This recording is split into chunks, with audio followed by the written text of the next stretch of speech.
Hi friends, ఈరోజు ఇంట్లో natural curry powder తయారు చేస్తున్నాను ఫ్రెండ్స్. తయారు చేసే ముందు చిన్న రిక్వెస్ట్ ఫ్రెండ్స్, నా ఛానల్ ఎవరైనా సబ్స్క్రైబ్ చేసుకుని ఉంటే సబ్స్క్రైబ్ చేసుకోండి. తయారు చేసే విధానం చూద్దాం రండి. కర్రీ పౌడర్ ఎలా చేసుకోవచ్చో చూడండి.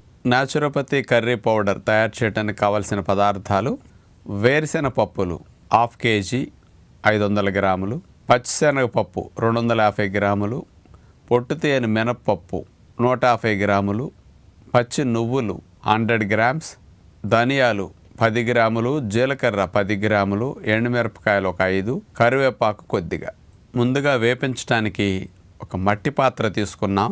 అందులో సన్న సెక మీద పెట్టి వేరుశెనగ పప్పులను వేసి దోరగా వేగనివ్వాలి.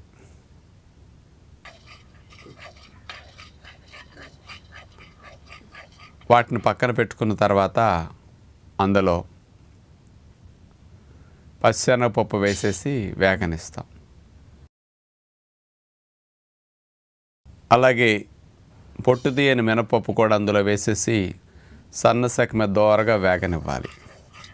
మట్టి మూకుట్లో వేపితే స్పెషల్ టేస్ట్ ఉంటుంది కాబట్టి ఇట్లా మనం ఈరోజు దాని కొరకు ఈ పాత్రను ఉపయోగించి వేపించుకుంటున్నాం అన్నమాట. అవకాశం ఉన్నవారు ప్రయత్నించండి. అట్లాగే నువ్వులను కూడా వేసేస్తే ఇవి తొందరగా వేగిపోతాయి. వాటిని కూడా పక్కన పెట్టుకుంటాం.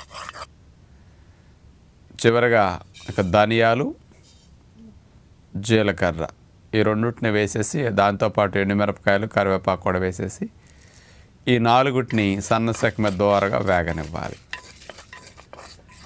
ఏమాత్రం మాడినా ఎక్కువ వేగినా కూరల పొడి టేస్టు వాసన రెండూ మారిపోతాయి. కాబట్టి జాగ్రత్తగా దోరగా వేపించుకోవటం వల్లే ఈ కర్రీ పౌడర్ కమ్మగా ఉంటుంది. తర్వాత వీటన్నిటినీ కొద్దిగా చల్లారిన తర్వాత మిక్సీ జార్లో వేసేసి ముక్కా చెక్కలాగా కర్రీ పొడి అట్లా సిద్ధం చేసుకుంటాం. మెత్తగా పౌడర్లాగా అయితే బాగుండదు. కాబట్టి ఇట్లా చేసుకుంటే ముక్కా చెక్కలాగా చాలా బాగుంటుంది. ప్రతి ఇంట్లో ఇట్లా న్యాచురోపతి కర్రీ పౌడర్ చేసుకుంటే గుమగుమలాడుతూ మంచి రుచిగా కూరలన్నీ చాలా బాగుంటాయి. ప్రతి న్యాచురోపతి ఫాలోవర్ ఇంట్లో ఇలాంటి పౌడర్ చేసి పెట్టుకునేప్పుడు స్టాక్ అట్లా ఉంచుకుంటే మీరు ఏ రకమైన కూరలు వండుకున్నా, ఫ్రై వండుకున్నా, పులుసులు చేసినా, ఎగురులు వండుకున్నా అన్నిట్లో చట్నీలతో సహా అన్నిట్లో వేసుకోవచ్చు అన్నమాట.